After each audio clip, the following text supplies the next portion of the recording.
Assalamualaikum warahmatullahi wabarakatuh. Alhamdulillahirrahmanirrahim. Wassalatu wassalamu ala asrafil anbiya wal mursalin wa ala alihi wa sahbihi ajma'in.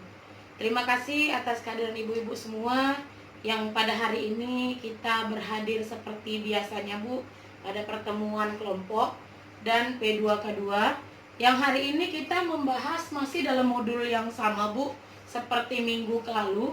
Kita masih di modul 1 yaitu pengasuhan dan pendidikan anak. Hari ini kita langkahkan ke langkah yang kelima. Bagaimana membantu anak sukses di sekolah. Baik ya ibu-ibu, sebelum saya berbicara panjang dan lebarnya, mari kita diskusi dulu tentang bagaimana cara membantu anak di sekolah ya Bu. Jadi kan kita ini setiap orang Bu pasti punya cara masing-masing bagaimana cara membantu anak kita masing-masing untuk sukses di sekolahnya Bu. Ya silahkan didiskusikan ya Bu, saya kasih waktu sebentar. Ya Bu, ya mari kita bicarakan semua Bu. Sepertinya seperti apa Ibu biasanya membantu anak di sekolah Bu? Ibu biasanya kalau membantu anak ibu sukses di sekolah itu caranya kayak mana gitu. Silahkan Bu yang ingin menjawab, saya persilahkan. Ya terima kasih Bu atas jawabannya. Iya benar yang ibu itu bilang. Cara membantu anak sukses di sekolah. Ada beberapa caranya ya Bu, tapi sebelum saya jabarkan caranya, di sini ada gambar sekolah, lalu ada gambar rumah dan lingkungan. Yang perlu diperhatikan adalah jamnya Bu. Coba Ibu perhatikan, jam di sekolah anak kita itu 2-8 jam per hari. Namun ketika di rumah dan di lingkungan, dia memiliki jam 16-22 jam per hari. Nah, dari sini sudah sangat jelas Bu, bahwasanya pendidikan anak itu lebih banyak di rumah ketimbang di sekolahnya. Jadi cara yang paling ampuh untuk mensukseskan anak kita di sekolah adalah dengan pendidikan lingkungan dan keluarganya. Di antaranya Bu, yang pertama bertanya tentang perasaan dan pengalaman anak di sekolah. Nah, ketika anak kita baru pulang sekolah Bu, yang ditanya jangan langsung merepet-merepet Bu. Itu baju kok dikeluarkan begitu kan? Enggak seperti itu ya Bu. Ditanya, tadi yang dirasakan di sekolah apa? Ngapain aja? Pengalamannya apa aja tadi di sekolah? Apa yang dikerjakan? Itu salah satu pertanyaan yang bisa memacu anak sukses di sekolah, karena dia akan terus-menerus berbicara soal hal-hal yang menyenangkan dilakukan waktu di sekolah.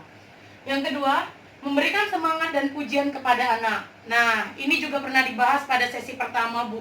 Tidak ada salahnya ketika kita memberikan pujian, sehingga anak tersebut terus-menerus melakukan hal yang baik.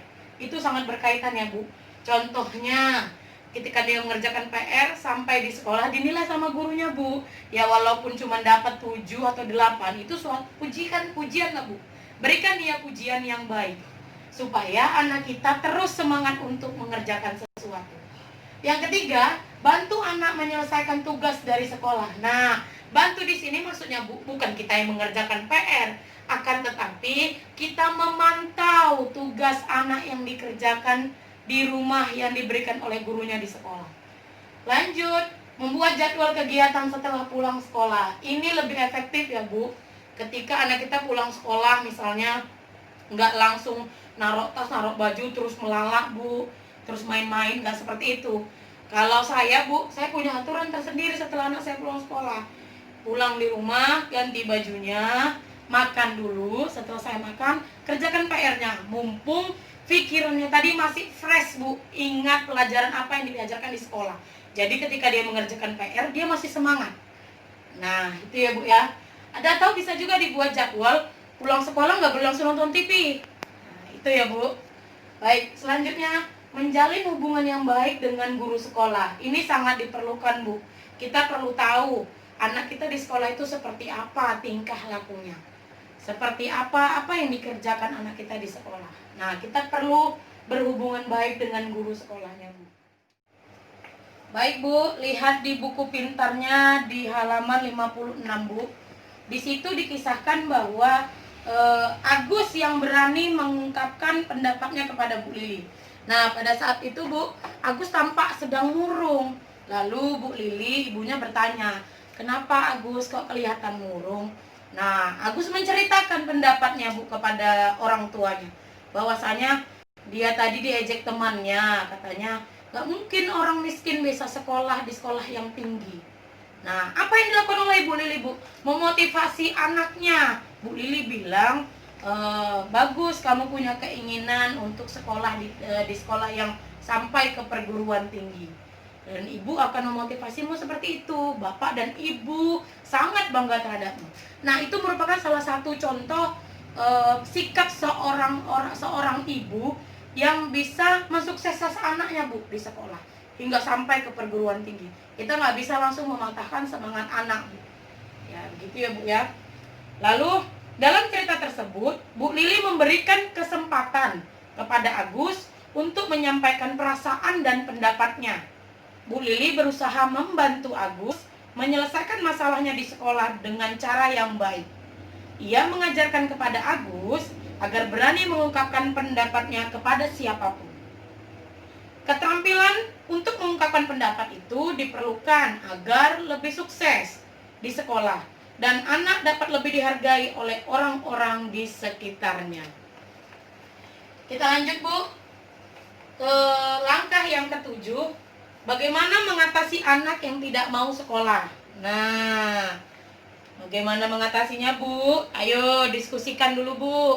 Jadi ada nggak permasalahan yang pernah ibu-ibu hadapi? Apa sih penyebab anak itu tidak mau sekolah? Lalu bagaimana cara mengatasinya, Bu? Nah, saya berikan waktu untuk mendiskusikannya ya, Bu. Saya ulang kembali pertanyaannya. Apa penyebab anak hingga malas sekolah? Lalu bagaimana cara ibu mengatasinya? Silahkan, Bu, didiskusikan. Baik, Bu, sebelum saya bertanya dan sebelum Ibu mengutarakan pendapat tentang apa yang kita diskusikan tadi, saya ingin Ibu refresh dulu, Bu. Kita refresh sejenak. Kita akan bermain hal-hal yang menyenangkan buat Ibu. Ya lucu-lucuan aja biar kata-kata jangan kaku. Nah, Ibu pernah tahu gimana caranya senam wajah, Bu? Pernah ya, Bu ya? Oh, belum pernah. Baik-baik. Saya akan mengajarkan bagaimana caranya senam wajah. Tapi jangan ketawa ya, Bu ya. Nah, dia seperti ini. Nah, seperti itu, Bu. Ya, jangan ketawa saya bilang. Nah, kita lakukan ya, Bu ya. Oke. 1, 2, 3. Sudah, Bu? Ya. Lalu apa yang Ibu rasakan ketika Ibu melakukan permainan tadi? Rileks ya sejenak ya, ketawa, lucu-lucuan, nengok muka kawannya yang mengkerut-mengkerut, yang bentuk wajahnya aneh-aneh. Nah, itu juga menghilangkan satu kerutan loh, Bu, biar Ibu tahu, supaya kita nggak tegang kali. Nah, baik, Bu, sekarang silahkan siapa yang mau sukarela untuk memberikan pendapatnya, Bu. Masalah apa yang pernah Ibu hadapi sehingga anaknya malas untuk sekolah, lalu bagaimana Ibu mengatasinya, Bu? Silahkan, Bu, siapa yang bersedia?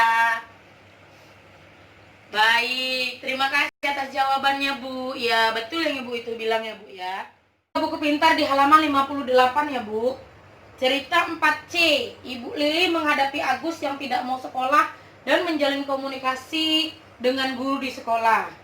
Nah, pada cerita itu, Bu, bahwasanya di situ Bu Lili dan Pak Rusli sepakat Agus harus tetap sekolah. Kenapa, Bu? Meskipun tidak memiliki tas baru. Nah, berarti permasalahannya di sini adalah, Bu, Agus tadi tidak mau sekolah karena tidak mau tas baru, tidak memiliki tas baru. Dan Agus diminta untuk menabung uang jajannya, Bu, sedikit demi sedikit guna membeli tas baru.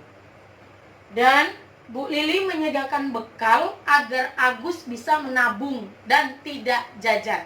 Nah, jadi uang jajan yang diberikan oleh Bu Lili dan Pak Rusli kepada Agus anaknya, Bu, diharuskan oleh seorang Bu Lili untuk menabung, tidak jajan. Akan tetapi dibawakan bekal oleh ibunya ke sekolah. Nah, itu yang pertama ya, Bu. Yang kedua, Bu Lili menjalin komunikasi dengan guru Agus di sekolah. Menjalin komunikasi dengan seorang guru itu sangatlah penting agar orang tua dapat mengetahui perkembangan anak di sekolah dan bisa mengkomunikasikan perkembangan anak di rumah kepada gurunya, Bu. Nah, jadi Bu, dari film itu tadi, cerita tersebut yang kita lihat di buku pintar halaman 58 tadi, bahwasanya bisa kita ambil kesimpulan, Bu. Anak-anak ketika sering diejek, maka dia akan minder, Bu. Nah, disitulah kita sebagai orang tua motivasi anak dan memberikan juga solusi, ya. Tapi kenyataan sekarang, Bu, kebanyakan ketika anak-anak umumnya merengek-rengek minta tas baru, ibunya langsung marah-marah. Itu biasa reaksi yang pertama, Bu. Yang kedua, ada reaksi yang langsung dibelikan, gak ada uang, utang-utang. Nah, itu salah ya, Bu. Seharusnya kita memberikan arahan dulu kepada anak, kenapa harus tas baru? Bisa jadi memang tasnya sudah rusak. Kalau tasnya masih bisa dipakai, pergunakanlah tas yang ada dulu. Namun kalau sudah rusak, alangkah lebih baiknya ketika kita tidak punya uang, berikan solusi. Sabar ya nak, tasnya nanti akan dibeli. Tapi dengan catatan, kamu harus menabung dulu. Nah, uang jajannya ini tabungkan dan kamu ibu bawakan bekal dari rumah. Seperti itu, Bu. Demikianlah pertemuan hari ini, Bu. Dan yang perlu saya tekankan adalah besok kalau kita pertemuan lagi dibawa buku pintarnya, Bu, jangan lupa.